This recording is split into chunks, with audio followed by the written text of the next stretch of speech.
This is Basket Case Clubs, CPR Group's podcast where we turn basket case clubs into showcase clubs.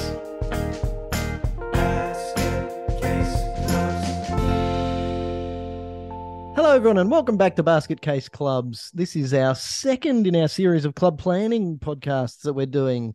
And joining me as usual is Steve Connolly. How you doing, Steve? Partner in crime. I'm bloody great. Sorry, you're my partner in basket, Casey Goodness. And sorry for those of you who don't know who I am, my name is Michael Connolly and I shall be your host on this journey of basket, Casey Goodness. Oh, I love getting my introductions asked about. Isn't that fun? What people can't see is us drinking out of our basket club. You did it! Finally! How long's it been? 50-something episodes and finally your basket case clubs list again. I was reading the clubs. Basket case clubs, water bottles, mugs. We got merch. Swag, baby. Swag. The young whippersnappers are calling it these days, isn't it? Swag. We got swag in more ways. Swag used to be swagger as in being a, kind of cool, hip person that's got some swag. But now swag is the free shit you get from conferences. Don't you? Some of that free shit's great. Anyway, yes, thank you. Yeah, but you think it's great. Like, I've got some really cool free conference shit that I thought, oh, this is fantastic. This is going to come in such handy when whatever it is, and then I never do that. Like, this is going to come in such handy when I next hike to the top of Mount Everest. Mm-hmm. When am I going to next be hiking? I know how much conference shit you have because I've seen your box literally full, overflowing of lanyards. That's actually a drawer. Yes, and it is overflowing. I don't know why we keep keeping them. Like I'll often give it back if I need to. But if it says such and such conference 2022, well, next year they can't reuse it because next year's going to be 2023. If you ever go on a cruise, boy oh boy, you're going to have some lanyards. You could go on an Antarctic cruise and wear all the lanyards that you've got for your scarf instead of a scarf. Yeah. Well, we have cruised once or twice. I'm not a big fan because I like eating where I want, and my wife bought those blingy lanyards anyway. So we've got, like you say, literally an overflowing drawer full of lanyards, and she bought bling ones for everyone. So that's cool. Yeah. Anyway. So we should probably get down to business. Talk about what we should be talking about. What we should be talking about. Planning. So in our first episode of this series, we talked about the importance of setting your why. And so that was having a very clear understanding of who you are as an organization. And that started with that wonderful question, what sort of club are we? And I love the results that we get and the fact that it makes people go, I never thought of that before. So we're going to build on that today and talk about the next part of the plan from when you're skimming through the plan perspective. It'll be the mission, vision, and values. But in reality, Steve, I don't like attacking the mission and vision and values straight up. So as far as doing the work, do this whenever is the right time to do it. And I don't think it's right at the beginning of a day because you really can get bogged down. But speaking of getting bogged down, I just want to digress for a bit and talk about, one of the things that we're going to talk about how unlike us. To digress. Well, hang on. There's bogged down as well. That's also not unlike us.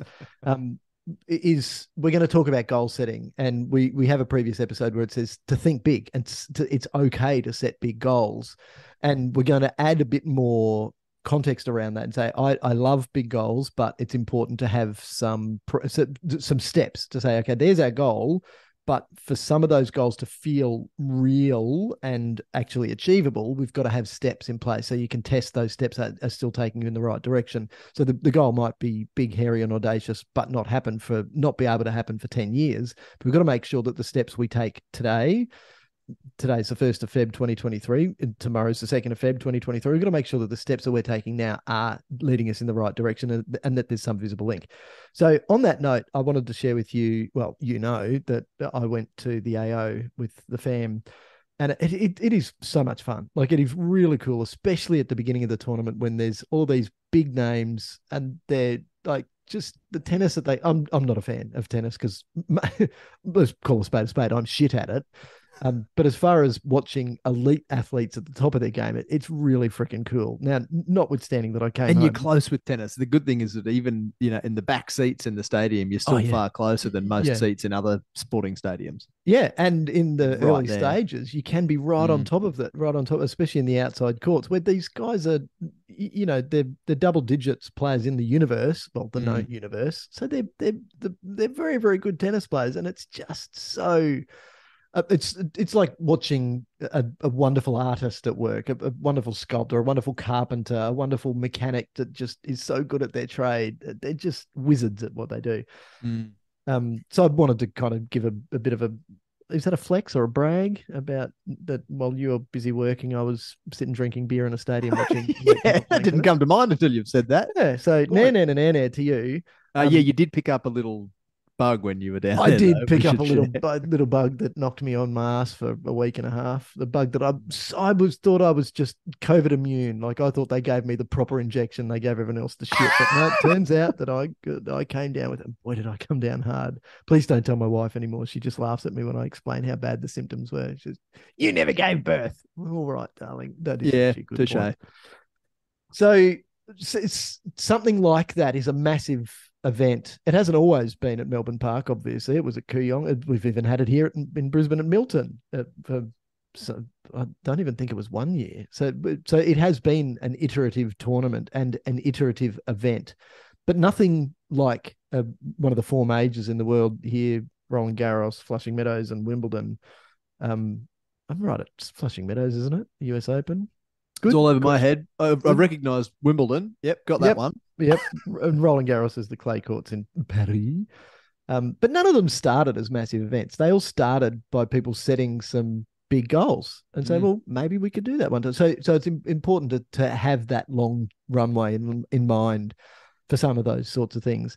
But again, now getting off topic, one afternoon, so this is between when the qualifying had finished and before the main tournament had started, so we were doing touristy things, and it was a really hot day, and so everyone else just wanted to pull out and sit in air conditioning and watch. The Adelaide tournament was still on, so watch some tennis on TV. And I said, well, I'm not finished with my day, it's Melbourne, it's almost 9 o'clock at night and the sun's still up, so I'm going to go and enjoy this like the little kid I was when I lived in Melbourne.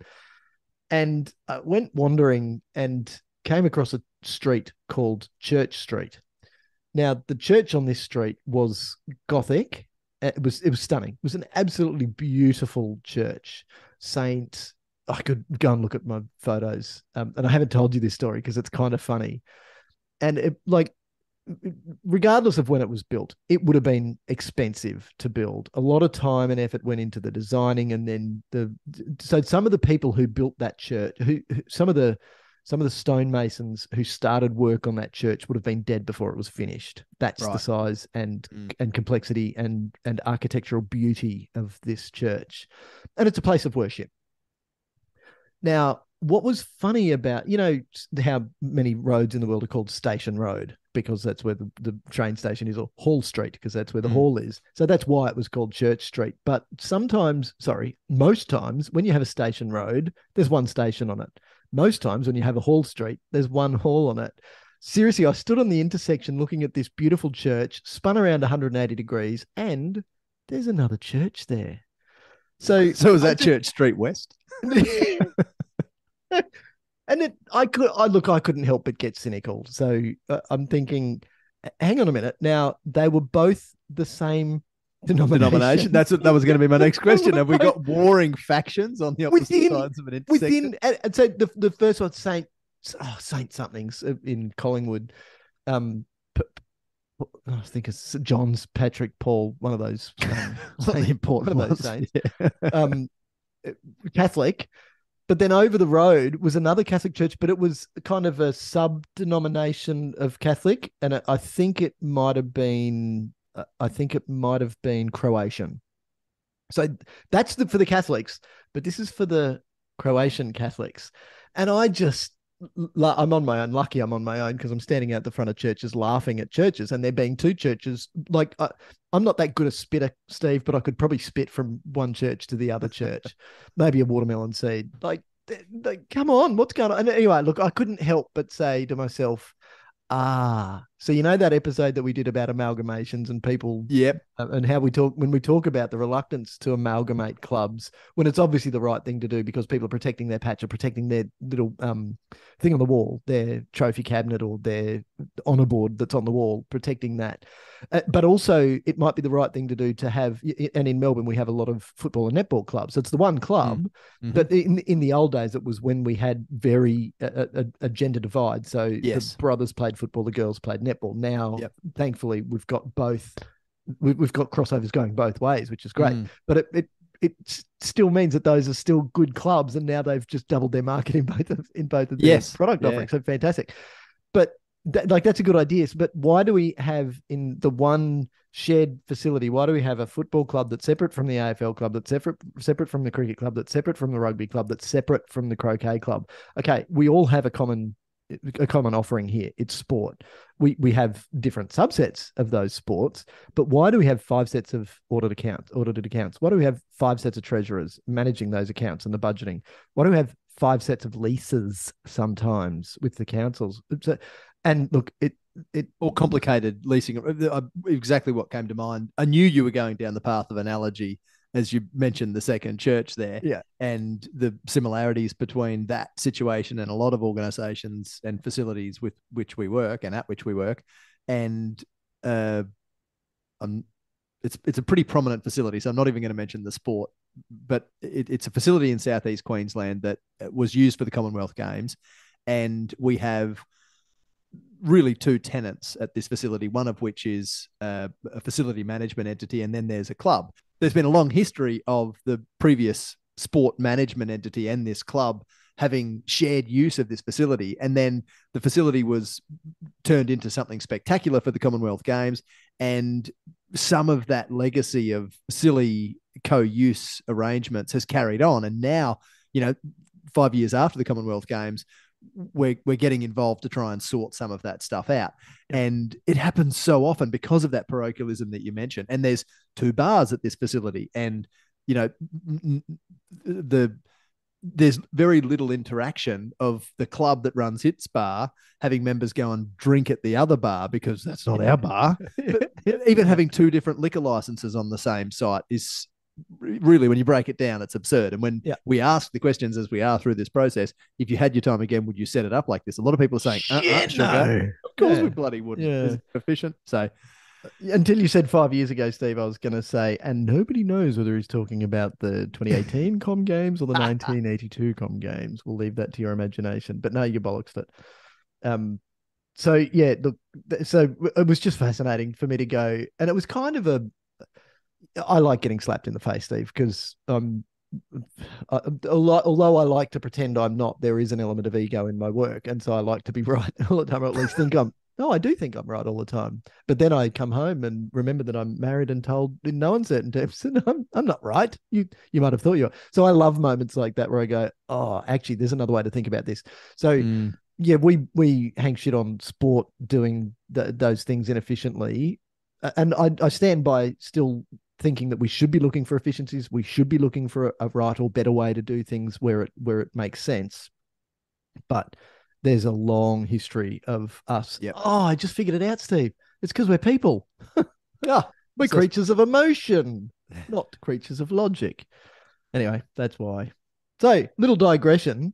And it does link into the discussion about planning, because when you're looking at some of those big picture things and being very connected with who you are, you don't have to go this alone. You might be able to literally reach over the other side of the road, or just over the other side of that little gap between our fields. And they might be different shaped or marked in different ways, but there are opportunities for better understanding that we are a network, and that we're not, even though we've got maybe 2 codes of football at the one facility, so AFL and football, for instance, we're not necessarily in competition, because especially in the young juniors, kids like playing all sports.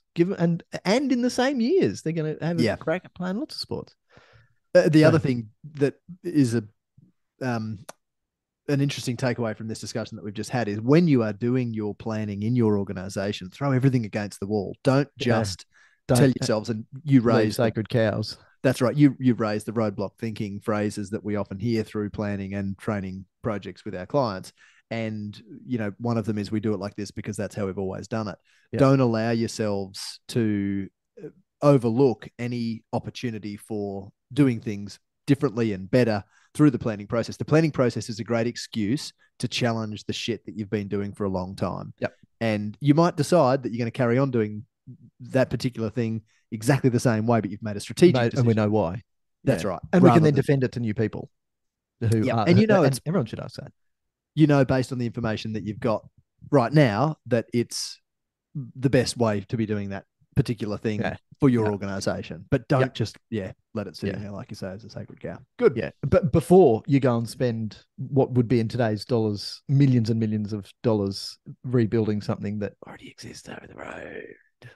So mission, vision, and values. There is, we're going to rush through this. And the reason that we're going to rush through this, Steve, is because too much time has been wasted on mission, vision, and values. So let me tell you what I think, and then you can disagree with me or agree with me. I think that the mission is, but it's pretty much putting into a statement what we discussed in our last episode, why we exist, what sort of a club are we? It's kind of our beliefs.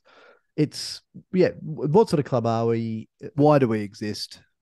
Yeah. And we love that, as we explained last episode, we love that process being guided by, asking people within the organization, asking themselves why they got involved and why they stuck around and why they put their hand up to volunteer and become board members and so on, because there's a very good reason, there's a very good chance that those reasons are shared with other people in the organization and are shared with people who are not yet part of the organization that you can attract, because we're creatures of emotion and we make decisions emotionally.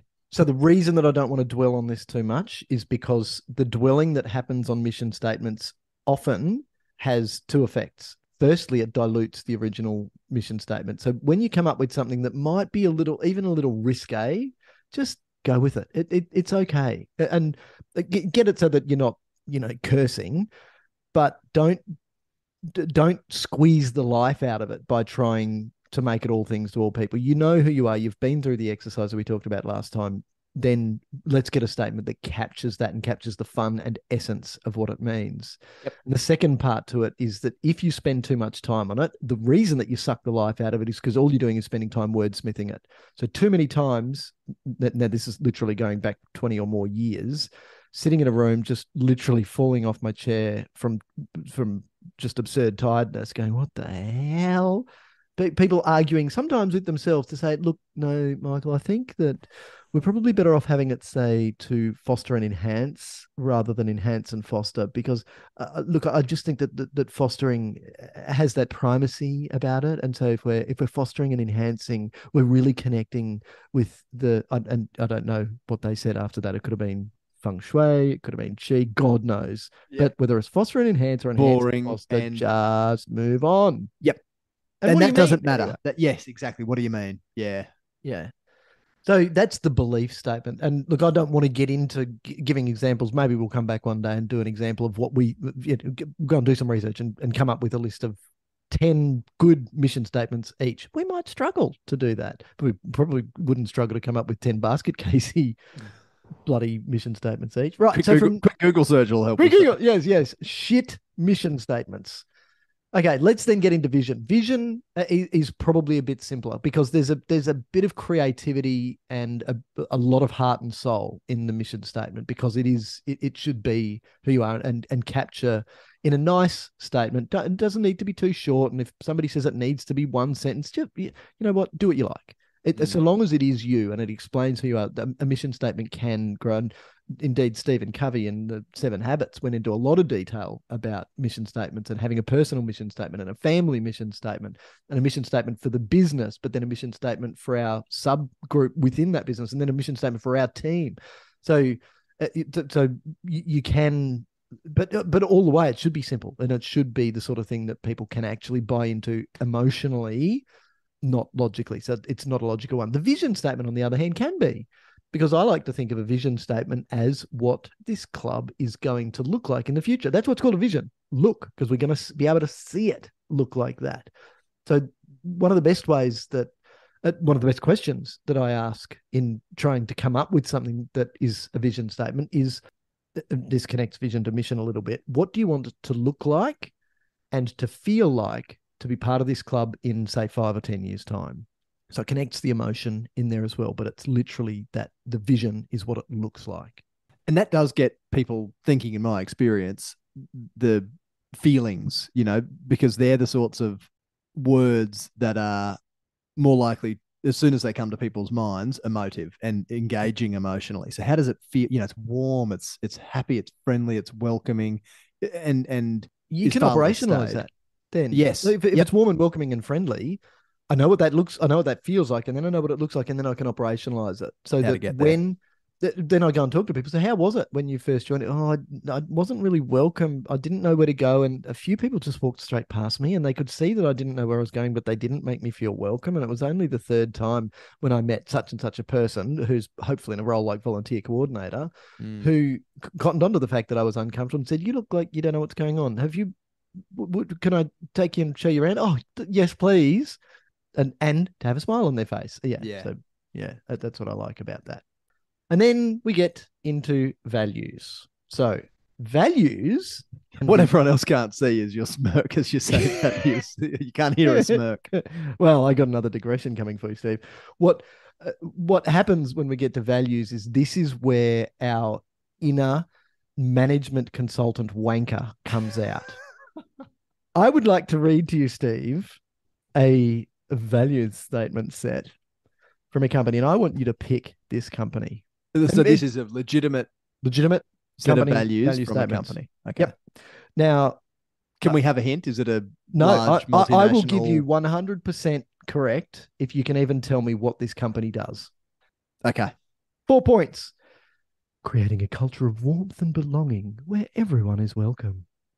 Acting with courage, challenging the status quo, and finding new ways to grow our company and each other.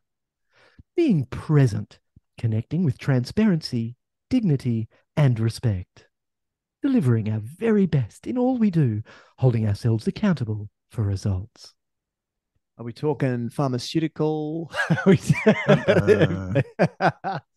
Coca-Cola, McDonald's. McDonald's, you're getting into almost the Taco Bell, Subway. I'll give you, all right. So no, you're getting 0 marks, but I'll start to give you hints. Coffee. Club. Nope. Think bigger. Starbucks. Okay. What the hell in there says anything about coffee? It doesn't. Now, I don't know when the last time you had a Starbucks coffee was, Steve, but it's, woefully underwhelming. Nescafe Blend 43 / Starbucks, they're at the same realm for me. And I'm not a coffee snob. What in there says coffee? What in there says anything about, what's his name? The guy went to run the company and then they had to lay a whole heap of people off. Look, he did a really good job. He's done a great job from a marketing perspective and an understanding what their company, what business they're really. He did a fantastic job. Where's that? Seriously, come on. But just quickly, the point that you made before you read them, those values, I'll give you points for guessing what this company even does.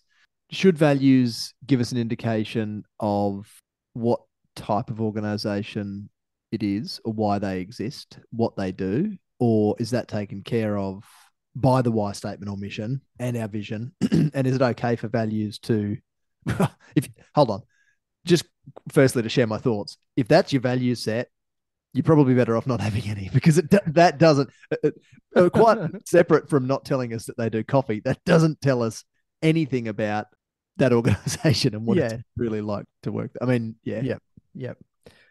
Very wanky. Yeah, and not particularly helpful. And maybe I am being a bit harsh, but I got another one. We strive to minimize our negative impact on the environment. All right. Hopefully you're taking that as a hint of what this company does. We strive to show a deep respect for human beings inside and outside our company and for the communities in which they live. We seek to support non-violent ways to achieve peace and justice. We believe government resources are more productively used in meeting human needs than in building and maintaining weapons systems. Hopefully you're getting lots of hints here, Steve. We strive to create economic opportunities for those who have been denied them and to advance new models of economic justice that are sustainable and replicable. And finally, we support sustainable and safe methods of food production that reduce environmental degradation, maintain the productivity of the land over time, and support the economic viability of family farms and rural communities. Well, until then, I was thinking it might have been The UN. extractive resources. Well, no, no mining, but it's obviously some agricultural, Obviously, whether it obviously, be Ben and Jerry's ice cream.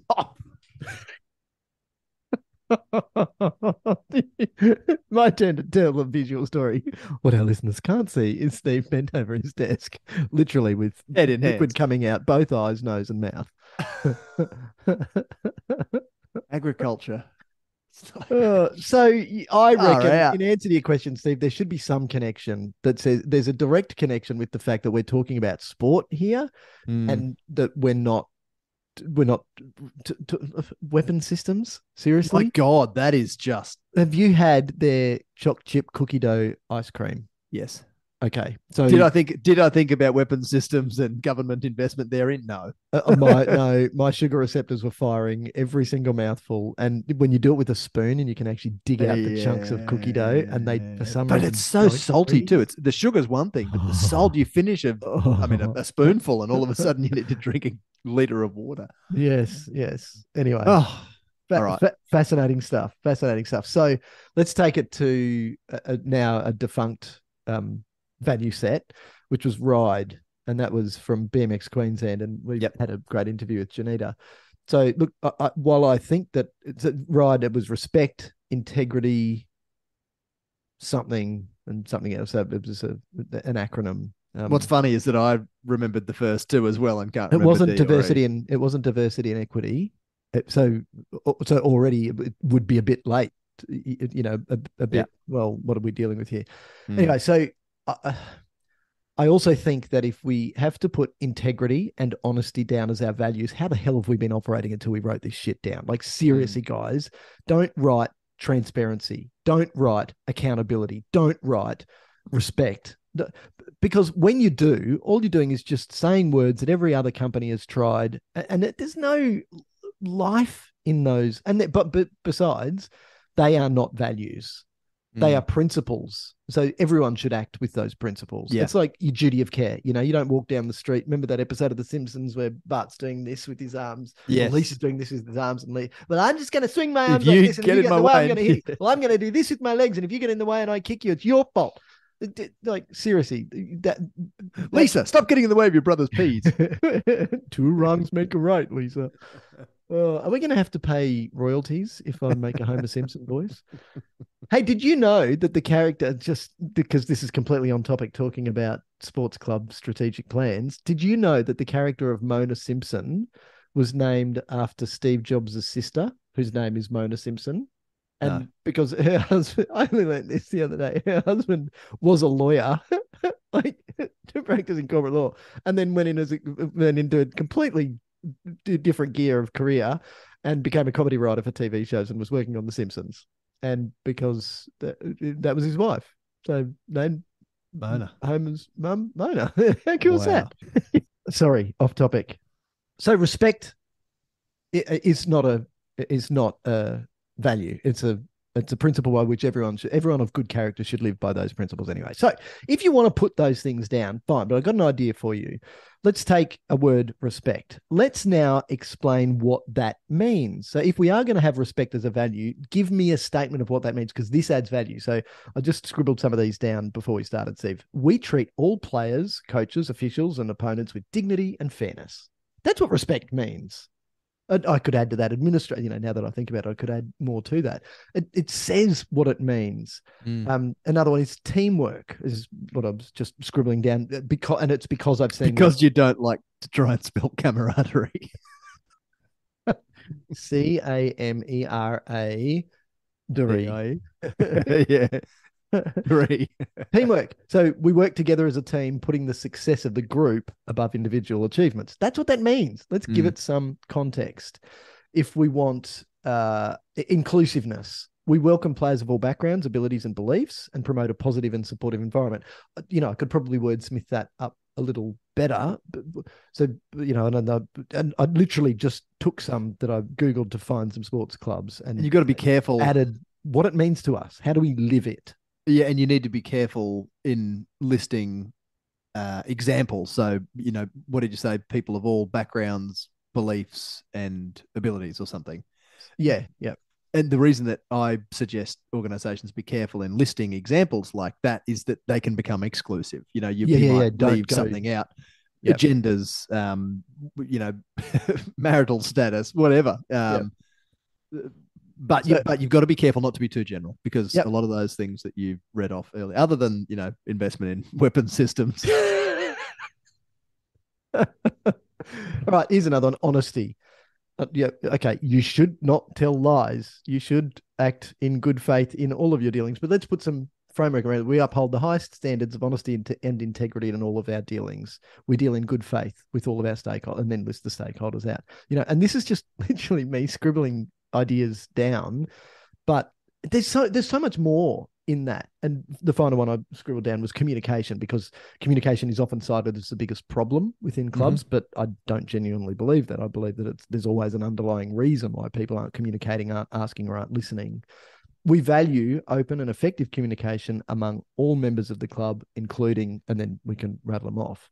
We could even then put some parameters around that to say what our members' expectations should be. So you should expect to be informed about and on this sort of frequency. And you can then live those, and you can be held to account on those as well, because it's all well and good to say we uphold the highest standards of communication, but then if you're interpreting that differently to how I am, then again you're better off not having written it down, because it just becomes an argument point where both sides dig their heels in, rather than where we can come to agreement on what our expectations are and whether or not we've been living up to those expectations. Great.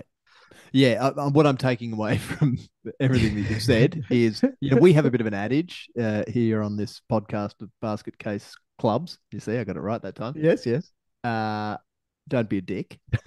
What I'm hearing is when you're pulling together on a stubby cooler somewhere. Yeah, when you're pulling together your values, more swag. When you're pulling together your values, don't write wank. Yes. Don't management speaky wank words. Yeah, don't write words that don't mean anything. Be clear, and I think that point that you made right at the end there, you can be held to account. How are you going to hold Ben and Jerry's to account when it comes to government investment in weapon systems? Yeah. They can't be held to account on that front. So I like that way of. It was only the last one that talks about sustainable and safe methods of food production, which really was a curveball, because I'm here thinking, this could be mining. UN. Yeah, some worldwide charity organization that reduce environmental degradation, maintain the productivity of the land over time, and support the economic viability of family farms and rural communities. Like, I actually really like that one, but I needed a bit of context before getting there. And I would like to have seen in that, what are there, 5 in that one? I would like to have seen ice cream somewhere in there. Delivering the highest quality of. Seriously, I've tried other cookie dough ice cream, and it was like having a beautiful barista made coffee versus international roast caterer's blend that is stale. Like, it was just nothing compared to Ben and Jerry's. So, why not live a bit of that? We captured that in our mission, our why we exist. We've captured that in our vision about how we want to grow and we want to innovate and we want to all sustainable practices, blah blah blah, in our vision statement. But then why not also live that in our value statement? So the examples that I gave from my scribble before about things like communication and honesty and respect, that makes sense at a club level. But you don't have to limit it to that either. You can have some vibrancy, and it's because you're talking about how you're going to live this stuff that, sure, come up with what you think are the most important things that your members should expect of you from your behavior as a club, and then develop how we're going to live that statements from there. Gee, that was fun. Should have done this over Ben and Jerry's ice cream. I'm thinking the same thing. The IGA that is quite close to me does have a fridge full of Ben and Jerry's ice cream, and conveniently they have the really little tubs, which means you have to stop. That's about all you can handle. The half-liter ones, you will get to the bottom of one of those if you're not careful, and then you go. And I know by reading the label exactly how far I need to run to burn those calories. Yeah, all year. Yeah, run, Forrest. Oh, Steve, as always, it has been a pleasure talking basket Casey goodness with you. And thank you, obviously, to Jess for being our wonderful producer and editor. If you're not already following us on social media, make sure you do so, where we post interesting information there. Follow us on our website. If you haven't already done so, make sure you sign up for our newsletter by just going to our homepage, cbrgroup.com.au, and scrolling to the bottom and being invited to do so, and then accepting that. And there's always it's always fantastic. There's never any crap that we send out because we know that what people in clubs are looking for. Until next time, Steve, where we will be continuing our journey down the benefit of strategic planning for sports clubs. I look forward to talking to you then. Likewise, thanks for having me along and letting me get right off the beaten track with you today. And some of our listeners might at this point be saying, the path less travelled is sometimes less travelled for a reason. Yeah, because it's fun. They tuned out before this point of the podcast episode. Good. All right. See you next time. Thanks, Mick. Thanks, Steve. See ya.